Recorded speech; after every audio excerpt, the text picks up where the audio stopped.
Welcome back to Good Morning Tobago. I am Adanna Combie. Thank you so much for staying with us. We continue conversations this morning. As you are aware, it's nomination day in Trinidad and Tobago. We have our general election scheduled for April 28th. Are you registered to vote? Well, if you are not and you are not sure what to do, we're going to have that conversation right now, right here in our studio. We speak with Ms. Pamela Ogiste, and she is the Assistant Chief Elections Officer of the EBC.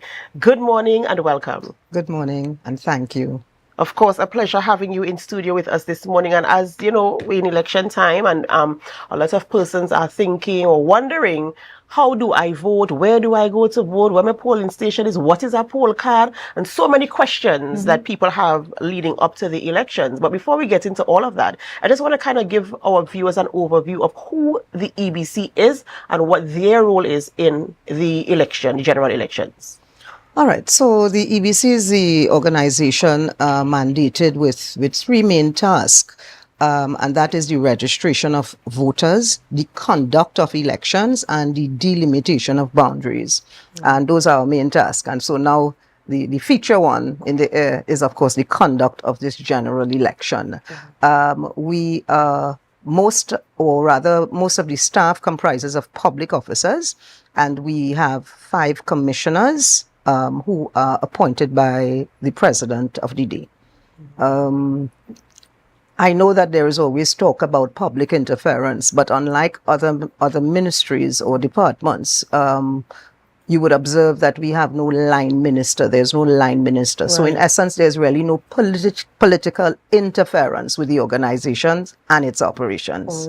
I'm good for that I'm happy for that clarification there. Yes. And of course, to reiterate that the EBC is run by public officers, like members of the public service. They do the day-to-day running of the EBC. Correct. And the chief election officer is also a public official. Right. Yes. So we have that clear. That's in the clear. We know who the EBC is. And now we want to know, in terms of the general election, how do you manage the operations? We're talking about, I can't remember the term you just used, but the operations of the election on election day. How do you put things in place? How do we get up to election? What is the lead up to election day? So there's an election cycle, as we would term it. And so the cycle commences with the issue of the writ again by Her Excellency to returning officers. So they are appointed. So we have 41 returning officers, 1 for each constituency. What happens after that, of course, is the training. Again, we operate under the Constitution and in accordance with the Representation of the People Act, Chapter 201. And so it speaks to training, definitive training for returning officers, their clerks, their staff. It speaks to training for all persons who would be operating for poll day for us. All right. So that series of training for the poll day staff is on the way. It's happening as we speak. As a matter of fact, yesterday we concluded the training for trainers for Tobago, all right, and it's continuing throughout the country as we speak. The preparations for poll day, polling stations is also in progress. So we identify all our polling stations, we identify where we are, what we need to do to improve some of the polling stations. So we cater fully for the incapacitated electors. All right, that is something that we focus on all the time to make the day as smooth and the exercise, one that is easy for the electors.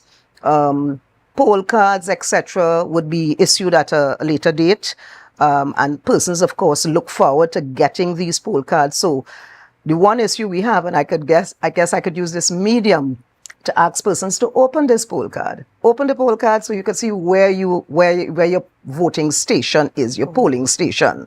All right, so people come with it all intact at the station. All right, so the purpose of that is really to make you aware of where you can vote. We also have a registration lookup on our website, and you can go there and you'll see your name. Once you put in your name, your date of birth, you can see exactly where you're voting, that kind of thing. So we try to make it available in all forums. Right. And Before we get into the actual day itself, I know sometimes people might have concerns in terms of the poll day staff.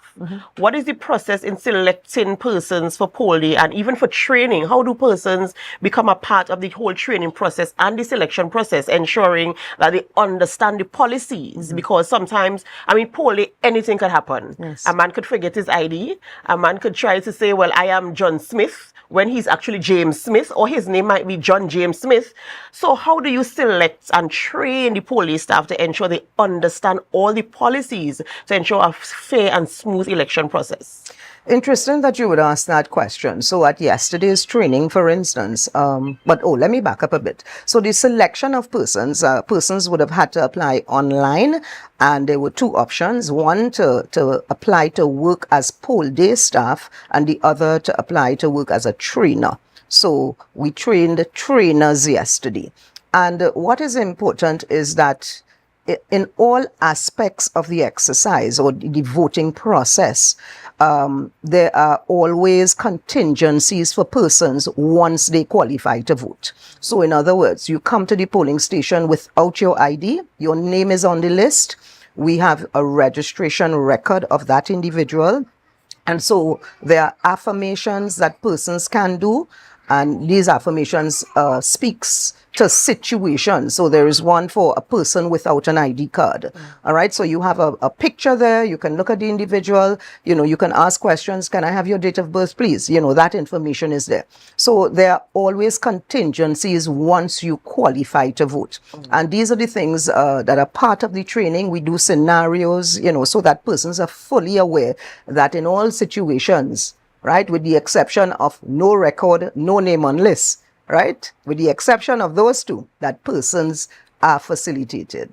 And when you encounter those types of challenges, as I mentioned, anything could literally happen on poll day. What is the next step for the poll day staff? So you have a situation like that, the person's name not there, you can't find any records of them at all. What does the poll day staff do? Whether it's the red line or the green line or the vote, but whoever it is that is on duty, what do they do next? Because this person can now accuse your staff, your poll day staff, and say, well, he didn't let me vote, she didn't let me vote, I came, and she telling me my name not there. What do they do to ensure they follow the procedure, cover their back, and ensure, the smoothness of the transaction? So that is simple. We have presiding officers who we deem the managers of these stations. And once they have exhausted all possibilities, they then advise the individual, one, to visit the returning officer, who would have an island-wide list, or they advise the person to visit the registration office. Now, these things happen when people do not pay attention to their current status. So, let me bring you to our qualification or the date for qualification, sorry. All right. So the date to qualify, to really have to be able to vote in this election, that date was the 29th of March. That's gone. And so that means that if during the period, the 20th to the 28th, which we call electoral registration period, you may be familiar with it. There's usually a countdown. You have 8 days, you have 7 days, 6 days, that kind of thing. That is the last period in which one has the opportunity to regularize the information. You want to do a change of address, you want to do a change of name, anything you want to do at that time. That's the window of opportunity. And on the 29th of March that passed, that was the day to qualify. So once young persons turned 18 and they were registered prior or even just before on the 28th, you would qualify to vote. So the point to take here is that persons who turned 18 anytime after the 29th of March would not qualify to vote in this election. And so we have such persons, right? We also have persons who upon registration did not qualify by residence. So you needed to be at the place you state you live at least 2 months before the qualifying date. And so such persons would have registered and become non-electors, right? If during the period you did not check your status, so we have lists that we post at the offices. There are also two lists in each polling division, right? So you could, those are advertised, so one would know where to find their names, all right? So you look there, and if you didn't see it, then you needed to have come into the office, Yes. So we have the contingencies in place, and we would then refer you to the office. The presiding officer would refer the individual to the office or the office of the returning officer, where we would be able to tell you the reason why you are unable to vote. So the person who, because of residence, does not qualify, that person will not be able to vote at all? No, not in this election. Wow. So you see, people, why it is very important to ensure that you have your information is also very important to ensure that you listen to the information that is being given, being shared, and to ensure that your information up to date. Because I know sometimes people migrate, they might move from Castara and head down to, let's say, Crown Point, and they have not gone to change their information. Oh no, let me be very specific. Your registration remains as is until you make a change. So you come to us. So if you move from Castara, as you just said, to Crown Point, and you didn't notify us of that change, your address remains at Castara. Right. So you will be able to vote once you were eligible before. You will still be able to vote at that location. Right. And if you wanted to vote in Crown Point, you will not be able to vote in Crown Point. You have to vote in Castara because that's where your registered address right. Yes, your registered address is at the former place. And one of the things we've introduced, I think within the last 3 months or so, is proof of address, because we recognize that persons are quite unwilling to change their address. All right. And so there is this proof of address that is now required. So if you come to renew your ID card, which has a life of 10 years, and you come to renew your ID card, you are required to bring that proof of address. If you've lost your card, you want to have a replacement, you must bring in that document. And so it gives us a better control with respect to a person's claim of where they live or reside.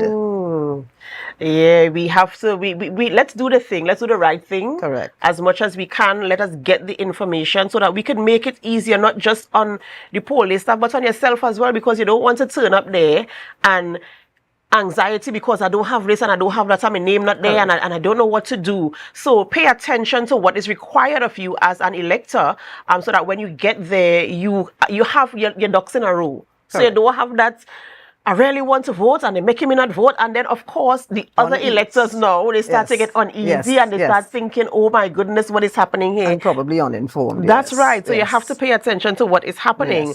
I know you said can I vote without an ID? Yes, I know you said there are things in place. Can I vote? What is it? If I don't have an ID, what do we do? So you come to the polling station, and the professional poll day staff will, of course, ask you information so they can look. So, for instance, the first thing they would ask you is, what is your name? They would then peruse the list. Once your name has been found, they then open our unit register. And there should be a registration record within that would be the resemblance of the individual standing in front of them. The name, of course, they would ask you perhaps what is your date of birth, so that they can confirm that it's consistent with the records we're seeing. And once that is done, then you just do an affirmation of identity, and the process continues smoothly. Right. And what about first-time voters? Is the first time you turn 18 on the 28th of March, and so you qualify, you're ready to vote, right? What are the expectations of that person, and what are they supposed to do, and what type of support is given to that person? Again, the staff of the polling station will guide you. And so whether it's a first-time, continuous, once you have your ID card and your name is on the list, it's smooth sailing. You're really in and out within or less than 5 minutes. So the confirmation that your name is on the list with your ID card, they see that your name is on the list. They do the comparison of the person on the standing in front of them with the ID card. Then the process continues smoothly. In less than 5 minutes, you're out of the station. I like election day. I really like the process. I like to follow the process. I like to know what's happening because I think it's so exciting for us to have that type of opportunity, to have your say won, and to see how the process is done. It really is an exciting time. So I really do hope that persons are on the list of electors. You're registered to vote. You're good to go, and you're going out there to vote, to let your voice count, because sometimes we talk after the fact. So get out there and make sure you do what you're supposed to do. And if I may, just to add, that one of the things that all parties or candidates or independents, one of the things that is in place by law is that they can witness the whole day experience. All right. So they usually would appoint sub-agents who are present before the start of the poll. So as you know, poll commences at 6, but there are certain activities to be done before 6. And so once these agents are present, it then adds the level of transparency to the entire exercise, the process. All right. So, we do encourage them to send your representatives, your sub-agents, etc., so that they could be a part of the whole exercise. That is something that is absolutely welcome, because you really want to ensure, the Yes. fairness, the visibility and all like that. Earlier you mentioned the poll card, and I want to go back to that a little bit to emphasize the purpose of the poll card and when does a person receive their poll card? So poll cards would be available and distributed anytime after the revised list of electors, which would be anytime within a couple of days. All right. So poll cards are issued to the address that we have for you. And therein lies the trouble. So the case in point that you mentioned earlier. So you registered at Castara. You are now living in Crown Point. The poll card will go to the address of Castara, and you may never receive it. So one, it's a waste of funds. It's a waste of resource, right? And so you understand. So the synchronization is not there. However, if you are at the address that you gave us, it will be delivered by TT Post. They have committed to that exercise. And so you receive your poll card. You open your poll card. We want to impress upon the electors to open your poll card, and it bears the information you require. So it gives you your consecutive number on the list, your full name. It gives you where you are supposed to vote. And that's the purpose of the poll card. Most importantly, where you are supposed to vote, because Correct. a lot of persons turn up at a specific polling station. Yes. And what about polling stations or venues where you have multiple polling stations in the same building? For instance, like a school, a big school, a secondary school, and you might have polling station 4890, 4891, 40. How do you determine where? How is the person assisted in terms of where to go? So your poll card would be very specific. So when we have splits in stations, your poll card would state whether you are at polling station 1 or 2 of the split. So for instance, if you make a number, let's say 4900, and if there's a split in that, you would have 49001, 49002. Your poll card would be very specific. But more than that, in places where we have multiple polling stations, we appoint persons we refer to as information officers, and they are to assist electors as they come in, particularly those who come without a poll card, so they don't have a clue where they're going. Right. And so these information officers, again, have been trained to assist. So they would usually have a master list and be able to direct you exactly where you should be. So much that if you are not on the right compound, they could tell you, oh, you need to be at the Methodist school down the road rather than the Catholic school. Right. And in terms of providing that support for persons with disabilities, what are some of the things that are put in place to ensure, let's say for instance, a blind elector, what is put in place for that person to vote? So we have a template that we use for persons who are partially blind or blind. And such an elector can have the option of coming with a companion to assist him in the voting exercise. He can come with the companion just to escort him to the polling station, and then we can take it from there. So the templates allow this person to feel the ballot paper. And whilst it's not in braille, the process is properly explained. And so the individual, the name of the candidates, the parties, all of that is explained so that you have a clear idea of where you're voting. And if you opt to have your companion vote with you, that is fine. If you opt for the companion to remain outside, then the presiding officer will assist you in the process, not necessarily to see whom you voted for, but to guide you along in that process. Right. Yes. And just to add, the Consortium of Disability Organizations, we have included them, and over the last couple of elections, they've been a part of us, of the training. And so they communicate their expertise to our poll day staff. So they're also exposed to that, all right, so that they could aptly adjust to anyone who needs some assistance. It sounds like if the EBC is ready to go for this election, and that leads me to my next question. How confident do you feel in terms of preparedness? I mean, I know the election bell rang quite, suddenly. Yes. So how prepared do you feel at this point in stage in terms of ensuring you execute a really good and smooth election? Well, as I said, there's a cycle that we work with. And because we had this bare minimum 35 days, curtailed by holidays, needless to add that. But we know what is to happen, and we have statutory deadlines. All right. So today, for instance, is nomination day. And we know this is going to happen today. And so right after the end of this, all successful candidates or representatives of parties, this would have concluded, or this exercise actually starts at 9 to 12 and then 1 to 3. And upon the conclusion of that, and the entire process really concludes after the deposits have been made at the Treasury, right? So it doesn't end at 3. That's right. The service ends at 3 with the individuals. And so upon the conclusion of that, we have the task of going through all those documents, ensuring the accuracy, etc. And then we move right into the printing of ballot papers. And that again is another task. Right. All right. So we have that to treat with. We move right into applications for persons to vote as special electors. That ends today as well. So those are statutory deadlines that we know. So we have put all the measures in place. Right. So you're ready to go. You're ready to go. Ladies and gentlemen, I hope you have done the necessary, you've done your due diligence, and you're ready to go. Is there any additional information that we haven't spoken about that you believe our viewers must be aware of? Yes. And so you mentioned polling divisions and the splits, all right? And which really I would want to highlight particularly for the persons in Tobago.